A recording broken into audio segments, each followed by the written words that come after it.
नमस्कार दोस्तों, मैं गोविंद राजू चौबीसा जी, आप सबका छोटा भाई और गुरुजी महेंद्र सर। आज आप लोग को सुनाएंगे मोहम्मद अजीज जी के कुछ नगमे, जो सर जी बहुत अच्छा गाते हैं। बहुत ही मेरा दिल खुश हो जाता है। मुझे आशा है आपको भी बहुत अच्छा लगेगा। तो आइए सुनते हैं कुछ मोहम्मद अजीज जी की गाई हुई।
नमस्कार दोस्तों, मोहम्मद अजीज जी की याद तो 100% आपको आ ही गई होगी। बहुत अच्छा लगा मुझे और बहुत अच्छा सर मोहम्मद अजीज जी का गाना बहुत ही अच्छा गाते हैं।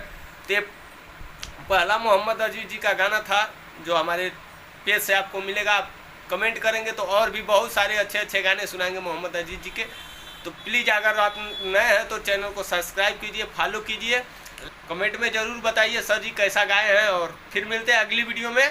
तब तक के लिए जय हिंद दोस्तों, नमस्कार।